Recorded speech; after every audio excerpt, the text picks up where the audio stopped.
Vamos a ocuparnos en vivo de lo que está hablando todo el país y lo venimos diciendo en todas nuestras ediciones, que pasa por este debate instalado a partir de lo sucedido, lamentablemente, de esta tragedia en Villa Gesell, en el ataque a este joven a la salida de un boliche, en el que hay 10 u 11 imputados, todos jugadores de rugby, que ha derivado en un debate que tiene distintas variables, distintas aristas, ¿no? Y se está haciendo, o se están tomando medidas institucionales de distinto tipo que comienzan desde la propia comuna de Villa Gesell y también a nivel nacional. Si es para mejorar en lo que tenga que ver con la noche, con controles, con seguridad en buena hora. Por ejemplo, lo que se acaba de conocer en Villa Gesell, esta disposición, esta medida, prohíben el consumo de bebidas alcohólicas en espacios públicos de Villa Gesell. Y esto seguramente se va a trasladar, va a tener su réplica a otros lugares del país o a nivel nacional. La medida, que incluye espacios como la playa, vía pública, estadios deportivos o naturales, prevé además una multa que supera los 30.000 pesos. Todo esto derivado de lo que ha sucedido el fin de semana. De esto queremos hablar y queremos analizar con quienes gentilmente nos visitan en vivo en esta noche en la edición central. Está con nosotros el licenciado Facundo Juárez, una vez más. ¿Cómo le va, licenciado? Hola, ¿todo bien? Gracias por venir. Bueno, muchas gracias a vos. Su segunda visita en esta semana, sí. a la edición central. También está Juan Carlos Araujo como técnico de Santiago Rugby. Juan Carlos, gracias, bienvenido.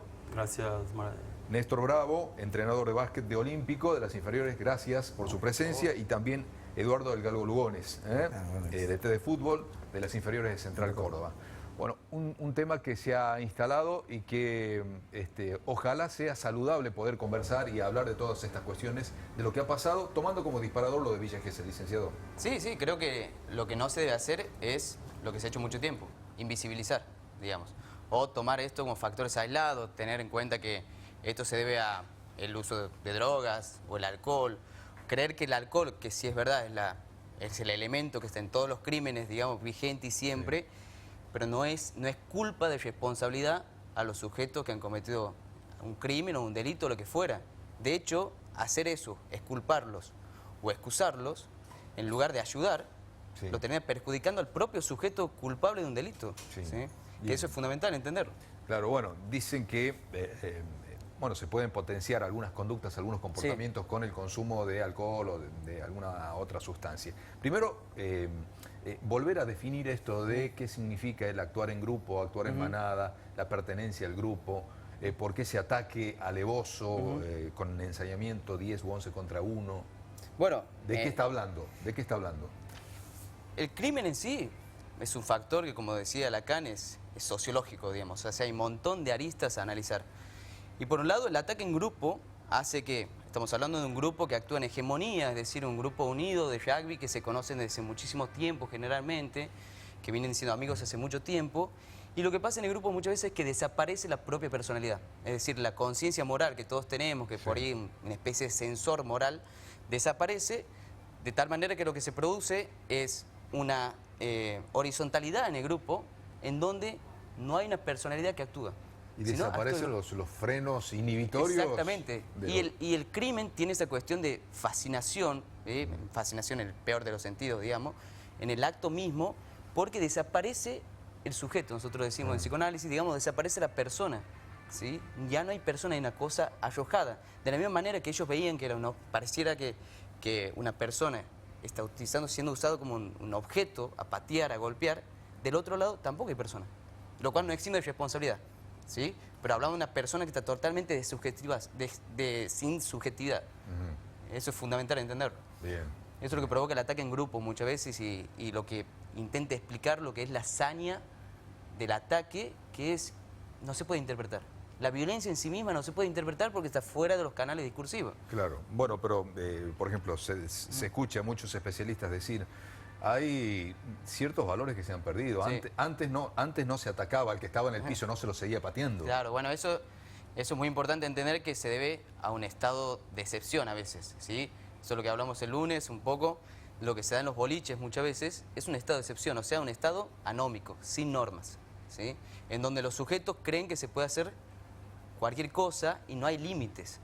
De hecho, no hay que obviar en dónde tienen lugar estos hechos.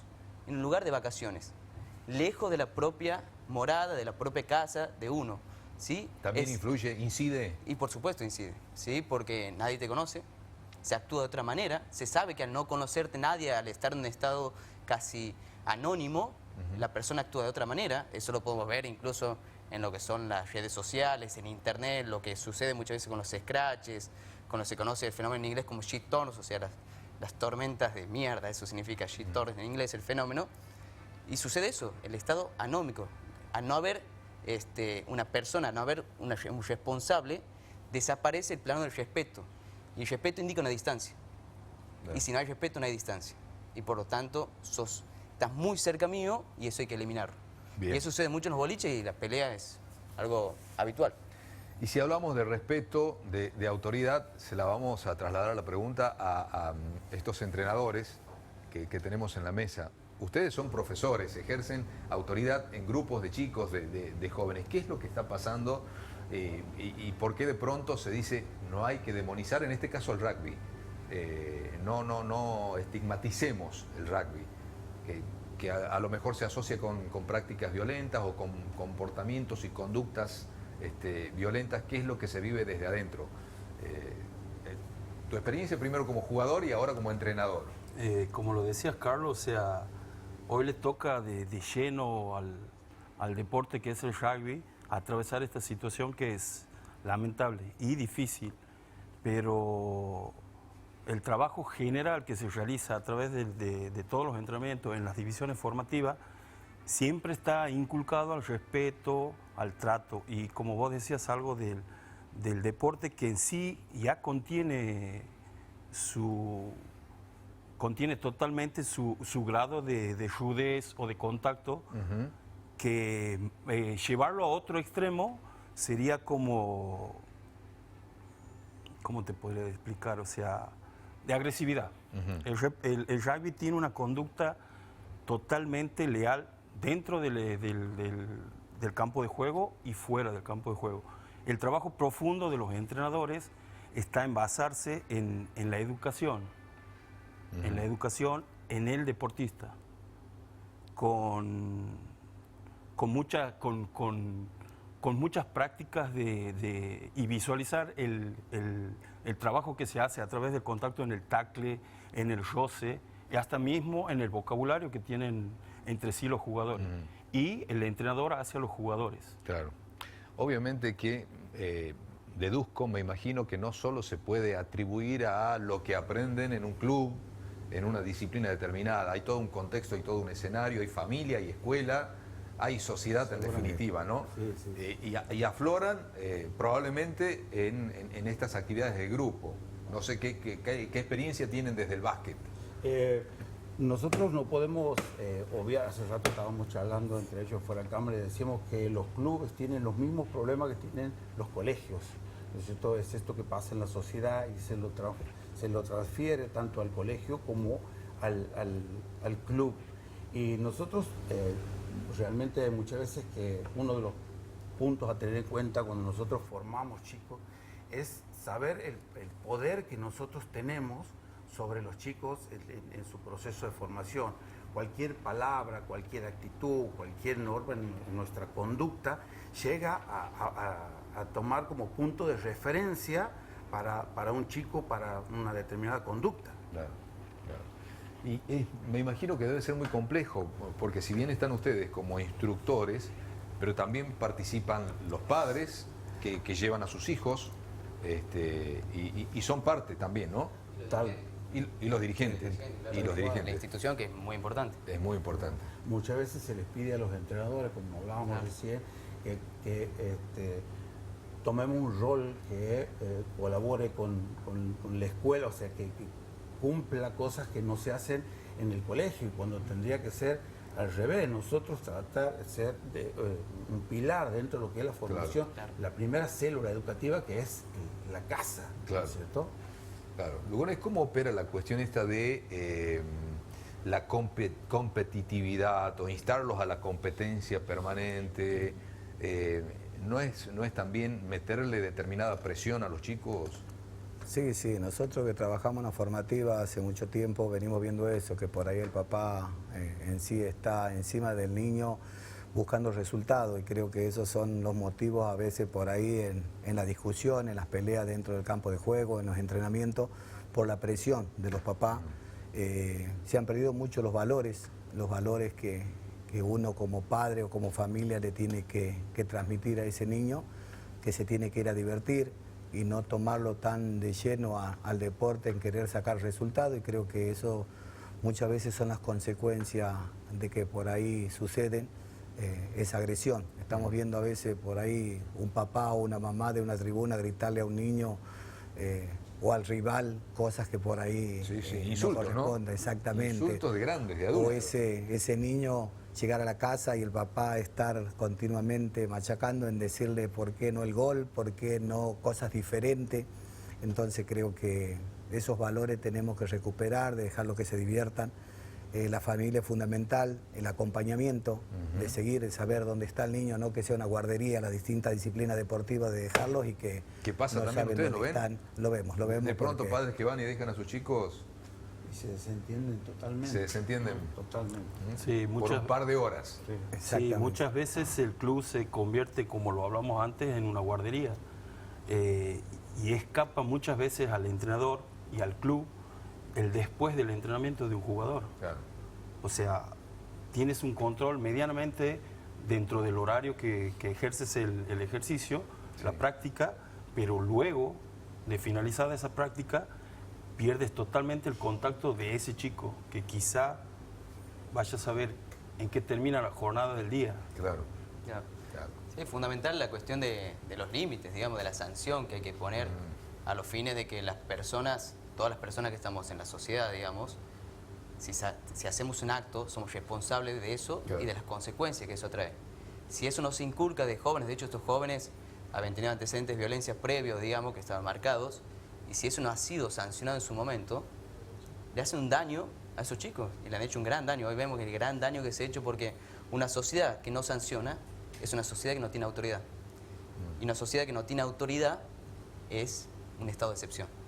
Y eso significa una sociedad anómica, y esto pasa con los actos de violencia que tenemos, que se masacran, que pasa de una pequeña chispa a algo grandísimo. Por supuesto que prever la conducta en sujeto es muy difícil. Es complicado. Es muy complicado. Sí. Bueno, a propósito de la cuestión de la sanción, lo punitivo, cómo se reprime, vamos a la cuestión legal. Se lo consultamos al doctor Guillermo Ruiz Albelda sobre la figura que se le atribuye a todos los imputados en este caso de Villa Gesell. Día porque va tomando forma la investigación conforme pasan las horas.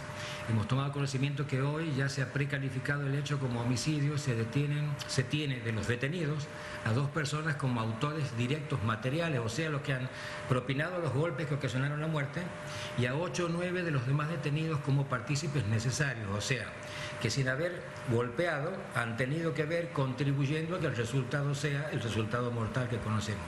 Eso es lo de hasta hoy, con un excarcelado anoche, no me acuerdo el apellido en este momento, al que se lo habría desvinculado porque luego de la sospecha inicial se habría demostrado, supongo que por los videos y testimonios de las personas que han estado presentes, de que no ha tenido intervención pese a que habría estado en las inmediaciones o junto con el grupo que fue imputado inicialmente.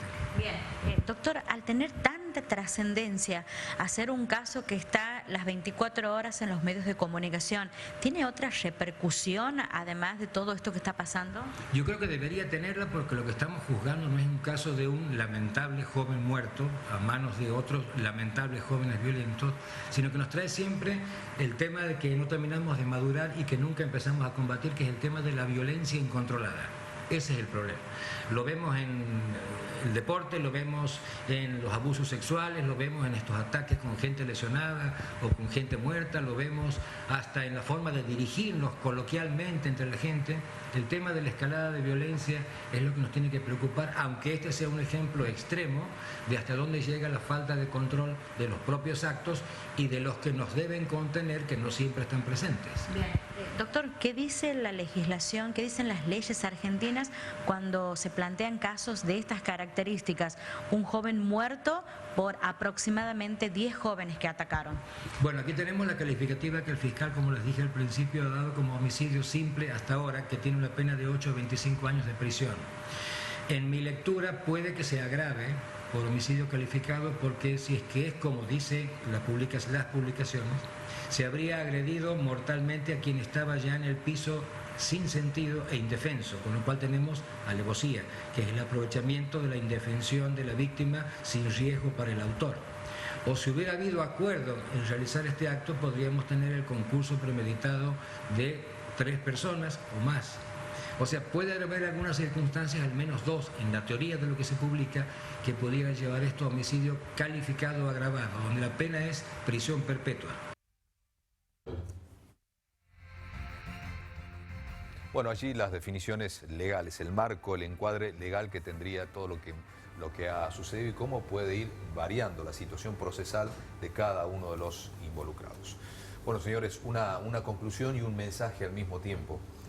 Bueno, primero que más que nunca el club es el lugar, el club de fútbol, de rugby, de básquet, de lo que sea. En mi caso voy a hacer propaganda del ajedrez también. Bien. ¿Sí? El ajedrez es un lugar en donde los chicos se pueden sentir unidos en un lazo social con otros chicos, ¿sí? La virtualidad a veces en las pantallas, esa relación virtual que por ahí dicen, bueno, sí tiene relación con otros chicos porque chatea con otros chicos, lo que pasa es eso que es llena de cosas positivas, es decir, no hay nada negativo en el otro que está del otro lado de la pantalla, no hay nada que soportar. En el club se aprende a tolerar, tal vez es la palabra jurídica pero bastante fea, aceptar al otro, ¿sí? Aceptar al otro, a la diferencia, todo, y a convivir con esa diferencia. Por eso es fundamental que los chicos en la escuela, en el club, convivan con esa diferencia y aprendan que la diferencia no es mala, que la diferencia no es enemistad, sino todo lo contrario. Tiene que haber una política pública, esto más allá del rugby, de toda la disciplina social, de la amistad. ¿Sí? Bien. Bueno, y justo estamos empezando el año, ¿no? ¿Sirva esto también para una reflexión, un mensaje para ustedes, profes, que van a comenzar un nuevo ciclo? Sí, bueno, los padres que apoyen a sus hijos, que apoyen lo que se pregona, creo que todos los clubes pregonan esto que es el esfuerzo, el sacrificio, la unión, la integración hoy por hoy, que apoyen a esto, que apoyen y que el club siempre cumple un rol, como la mayoría de los clubes, social, que es meterlo o introducirlo a lo que sería dentro de una sociedad a uno de sus integrantes, ¿no es cierto? Esa creo que es una de las funciones vitales que cumple el club, y a través de los valores que pregonan cada uno. Claro, bien. Tanto el club que cumple esa función fundamental, el apoyo de los padres netamente fundamental, ya sea en la parte escolar, en la parte universitaria cuando el chico va, y en la parte deportiva mucho más. Los clubes están abiertos para recibir a todo tipo de chicos, pero... ¿Crees que lo que pasó va a obligar a algún replanteo en los clubes de rugby? Sin dudas, Carlos, esto va a haber un replanteamiento profundo. Incluso te comento que nosotros hemos comenzado la pretemporada el día lunes, y para hoy está prevista una reunión de post-entrenamiento donde ya estamos hablando del tema no relacionado a la violencia directamente, sino a otros temas también, como es el consumo de alcohol, el consumo de posibles sustancias. Ya que estamos hablando de chicos que están en una preparación, claro, y algunos están usando un tipo de suplementación. O sea, queremos hacernos eco y saber bien qué está consumiendo cada chico. Bueno, en buena hora entonces que esto sirva, ¿no? Para replantearse muchas cosas, para reflexionar. Sí, la verdad que sí. Creo que tenemos que empezar desde la casa, los papás. Por ahí no la libertad que hoy se le da a los chicos. Tienen 14, 15 años, ya el auto, la moto y la libertad sin saber dónde están. Creo que esto en conjunto se puede sacar adelante, de recuperar, como decía al principio, los valores de todos, de la familia, de saber de que ese niño está contenido en la escuela, en el club, en la casa. Nosotros sabemos tener los 2 o 3 horas de entrenamiento y los demás horas no sabemos dónde están. Creo que el papá y la mamá sería fundamental que pueda ayudar a la institución a ir manejando dónde se maneja, con quién, qué es lo que hace y el pensamiento que tiene, ¿no? Así que eso es fundamental, la familia, para que este tipo de cosas no vuelva a pasar. Bueno, en definitiva, una vez más, reparamos en este detalle, la presencia del adulto siempre es fundamental. El acompañamiento, el tiempo, dar tiempo es fundamental. Es fundamental. Sí. Porque, el tiempo con el hijo, el jugar con el hijo, el acompañar al hijo, niño, adolescente, lo que fuera, es fundamental. Terminan aflorando en estas situaciones algunas carencias más de orden afectivo, emocional. Sí, por supuesto.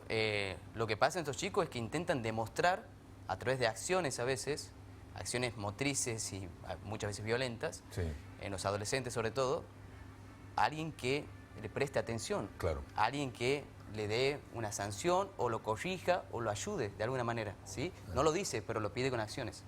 Bueno, señores, muchas gracias por su presencia, por su tiempo. Ha sido muy valioso este debate, este análisis. Gracias. Gracias.